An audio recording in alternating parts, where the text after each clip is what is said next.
Welcome back. You would have seen the court proceedings earlier after both Brian Molefe and Molefe Singh were arrested for their alleged role in state capture at Transnet, the massive locomotive tender there. You know how many calls there have been for accountability for people named in the state capture report, the Zondo Commission report, to be held accountable. Now, today, finally, we have these arrests. Michael Marchant is the head of investigations at Open Secrets. Michael, good afternoon to you. You're among the groups which have been demanding arrests, demanding accountability. Now that we've seen these arrests today, how do you feel about it? Afternoon, Stephen, and afternoon to the viewers. I think that, to be frank, at Open Secrets, certainly there are slightly mixed reactions. It's certainly welcome to see Molefe Singh and Brian Molefe in particular in the dock. And the reason for this is if you go back, I mean, this predates the Zondo Commission, but if you look at the final report of the Zondo Commission on Transnet, you see that Molefe and Singh are described as the primary architects and enablers of state capture at Transnet. And they were officials that worked at Transnet for many years, predominantly between 2011 and 2015, before they moved on to do very similar work at Eskom. And Transnet is in so many ways the kind of center of state capture in South Africa, particularly in terms of the amount of money that was extracted by the Gupta enterprise. And so from that perspective, it's fantastic to see them appearing in court. I think the reason that we are slightly cautious when we welcome the news is that there's certainly for us still some uncertainty about the extent of the charges that they will face. We don't believe that they have seen a charge sheet. I certainly have not seen one. And so the question would be, I think, particularly for those two, is what exact charges are they going to face, and what is the MPA really ready to move on in this regard? Because at the moment, what it appears to be linked to is an arrest, and a case that started with an arrest in September of last year already, when Kuben Mutli was arrested. And so I think there are still a lot of questions about exactly what the next steps are from now and when the state will be ready to proceed with the rest of the prosecution.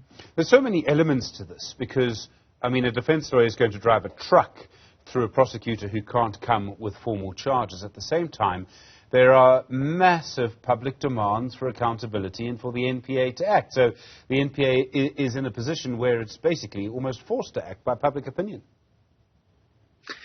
Well, I think that there is undoubtedly massive public pressure on the MPA to act. And as you say, I mean, to be forthright, Open Secrets is one of the groups pushing very heavily for there to be action. However, I mean, it's absolutely essential, obviously, for the MPA to act when the time is right. And I think this question of the timing of arrest is an important one for us to tackle head on. We already saw, as you said, defense lawyers for Kuben Mutli today and a few other accused starting to say, this is very problematic. Our client was arrested nearly a year ago, and yet the state keeps postponing until further arrests can be made. Of course, there is an open question here as to whether, in some cases, if the MPA really is going to make future arrests, there is a legitimate reason for them in certain circumstances to hold back details of the charge sheet to protect those future arrests. And that certainly seems to be their position. But of course, then it begs the question as to why they've gone ahead and arrested early, I suppose. And this is where we start to invite questions from the defense counsel. I think that the really important point to remember here is that the MPA has access to the evidence of the Zondo Commission. The Zondo Commission and other information in the public domain, I think, provides very searing evidence against people like Molefe and Singh. And so now that the arrests are made, there is no reason why the MPA, if it is not acting correctly in this case, should not be ready to proceed with the prosecution. And if there are further delays in October, then I think we need to continue to ask these serious questions about when the actual prosecution will begin. You made the point about Transnet almost being sort of ground zero, one of the most important places where state capture happened during the Gupta era, where the Guptas made money during the state capture era, I should say. Based on what you know, do you think there are other arrests that should be made? Well, I mean, in this case, we are looking at about 72%, to put it in terms of the amount of money that was spent on Gupta state capture tainted contracts. 72% of that happened at Transnet, and at least 7 billion rand was extracted from that process directly into the Gupta network.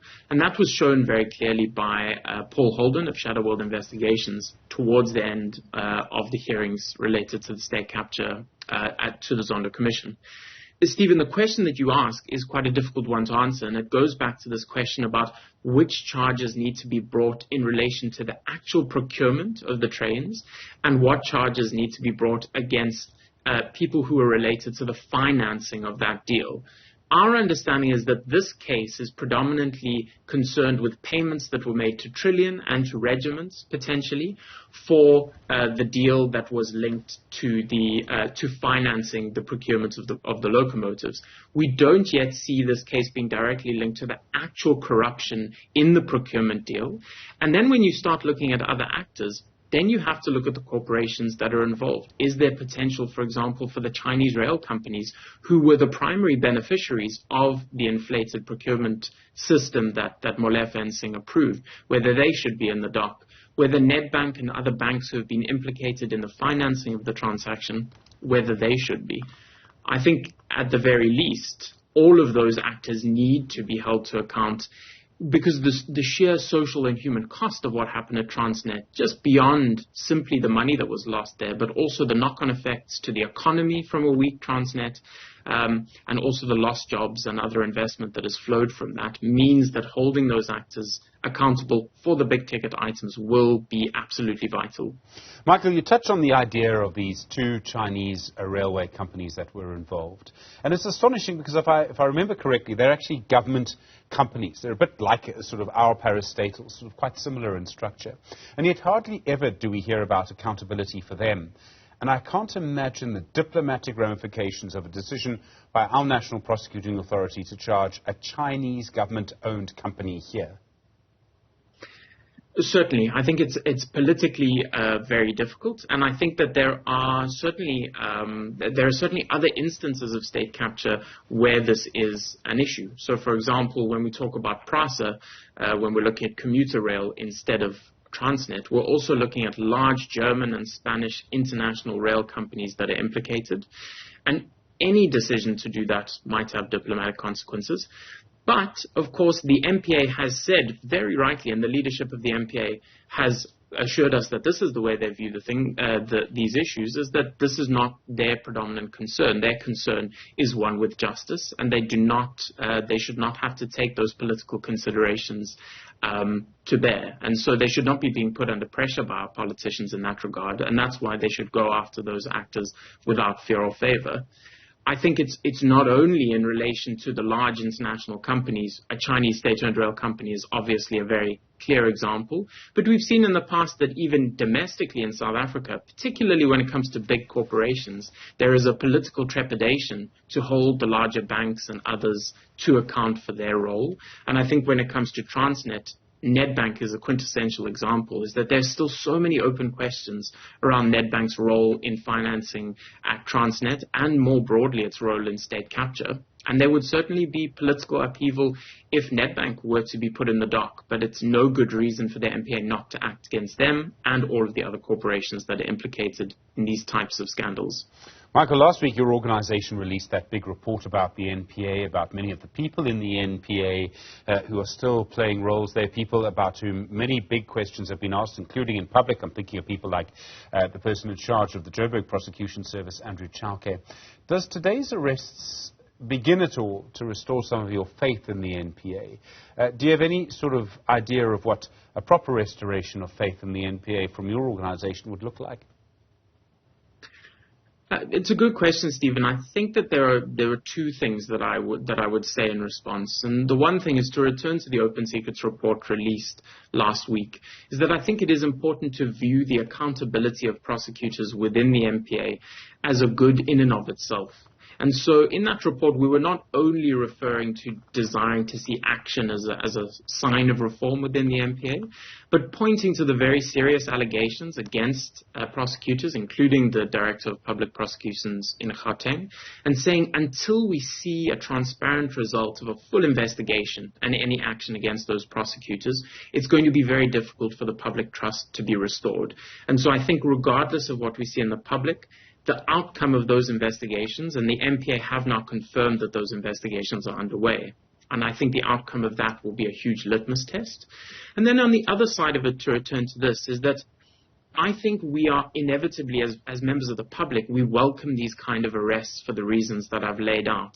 But I think the true test will be when we move beyond the arrest phase, which I think we've been in now for at least a year, for example, with regards to the Transnet case, and when we see the MPA in court ready to act. I think that's now what the public is waiting for. And in this case, it's a great example. I think the 14th of October is the next date.